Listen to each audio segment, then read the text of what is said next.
A spiritual rebel will always have a binary spiritual practice. What do I mean by binary? They've got to do two things. They've got to spend some time inside cultivating their own access to fearless freedom, to freedom that is there for its own sake. That has got nothing to do with the mind games of freedom from or freedom to. You've got to spend time in there. How easy is it to access that which is prior to your thoughts? That which was there before you knew what your own name was.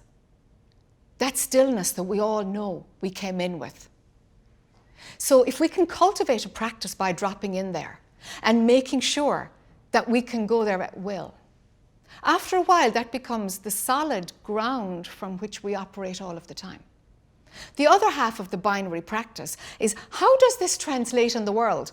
What are the hooks that make me leave that central, still, silent place of truth inside myself? What is so darn important or dangerous for me that I have to leave the truth within myself in order to protect myself, in order to be liked, in order to get my needs met, or so your mind will say. So we believe our mind, our learned habits, our emotional dramas, we believe it, and we leave this stillness. So for a spiritual rebel, you got to do two things. You got to get really proficient at hanging out inside the depth of your own being.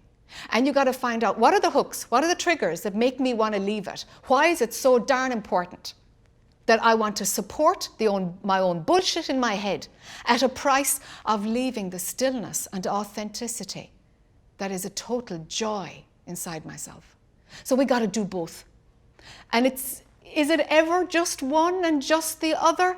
There always has to be an openness to both, or else we'll stop evolving as human beings and we'll become full of bullshit because we'll be like, oh no, I'm resting in my beingness. That doesn't matter. It's like, oh God, you can smell that a mile away, you know? It's like, no, if you're triggered, be honest about it. So the binary is necessary. And traditionally, one was called a direct path and one was called an indirect path. And I just don't like those words because everybody wants quick fix. We now live in the culture of it has to be now and instant, which is, I just abide in here, I meditate, I practice mindfulness, you know. I hear that a lot and I'm like, so what are your triggers? Tell me your triggers. That's the work. That's your evolution as a human being. Everything on this planet, the planet itself is constantly evolving, and our humanness is constantly evolving. What are we going to do? Deny our humanity? That's a smelly spirituality. We're in the world, we're of the world, and we've got to honor our humanity and keep it evolving. Hence, we've got to have the part of us that watches to see, where am I full of crap? And that's the traditionally indirect path, but it's the binary that balances out the ability to be authentic, accountable, and a responsible human being.